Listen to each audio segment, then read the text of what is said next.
Fran, let's start with defense on AJ. What was so effective for you guys tonight? Well, I think it started, as Jordan said, with his energy level. Like, if you're going to guard him, I mean, it's pretty obvious. When you look at the numbers, how many shots he's taken. He's a leading scorer, he's a leading shot taker. He's got the ball a lot. And they trust him as a freshman. And well, they should. He's a terrific player. You got to bother him. You got to be in his space. You got to make him work. You got to wear him down.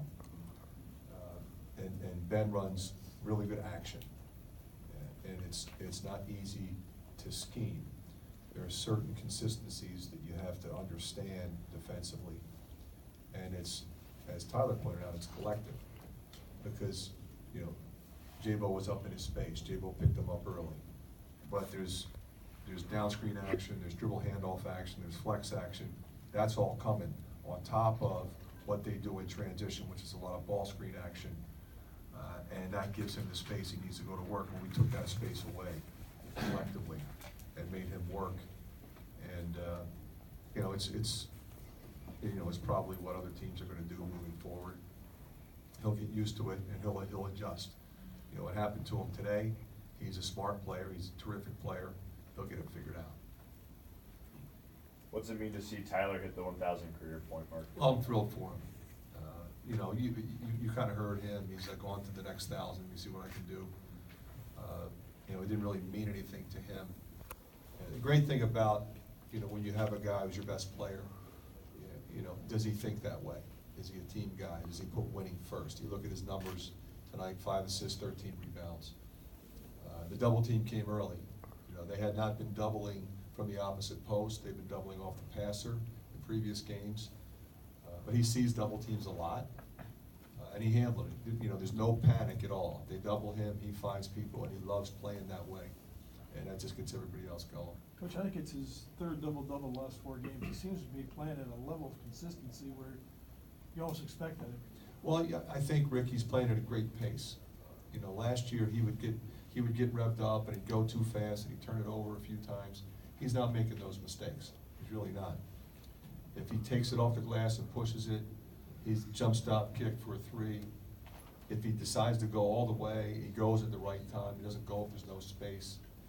He doesn't panic in the double team at all. He makes good moves, makes good decisions. And his teammates love playing with him. And we can sort of run the offense through him. Your half-court offense seemed really crisp and sharp in the first half. Is that what you saw? It was, the key when you're playing a team that plays pack line defense is to get the ball moving side to side. If you come down and try to make one dribble move and score, or one post feed and score, you're not going to score against this team. They're too good. They're too locked in. They're in the gaps. They're physical. They're where they're supposed to be. So you got to move it, soften it with some screening, mix up your post feeds and your down screens and your curl cuts and your back cuts, and then drive it, and then feed it. So even when we weren't scoring, I felt like the offense is good because we're getting good shots. What did you see from the guys during this break, Fran, that gave you confidence they would come out and not have any? It really wasn't until Friday, because we had a terrible practice on Thursday. And, and again, I've been doing this long enough. It's not uncommon. Finals week, you never know. I thought they were fine for the first couple days, but as you get to the end of the week and you really lock it into the game plan for your next opponent, which is a team we respect, then you got to make sure you fulfill that obligation in practice, even if it's short, because we don't have long practices over during finals. It's short, but it's concise and it's competitive. Well, it wasn't that way Thursday, but it was on Friday, so I felt better then. Cordell wasn't able to go. Is this still a game-to-game thing? Have you made a decision? Yeah, he just didn't feel good. I said before, it's literally day to day with him. Does he feel good? He can play. If he doesn't feel good, he doesn't play. I trust him to be able to make a decision and say, look, I can't go. He knows if he's going to be effective or not. Felt like he could be against Iowa State, and he was. I feel like he could do it today. And I'm really proud of Ryan Kriener for the way he played. Luka Garza kind of struggled shooting the ball last couple of games. What did you see out of him today? He came out aggressive, and what was great about it is he missed a short one early, then he came right back and whacked the 3, and that's who he is. he was really a go-to guy today, and, you know, he was excellent at the other end as well, defensively, in defending their action.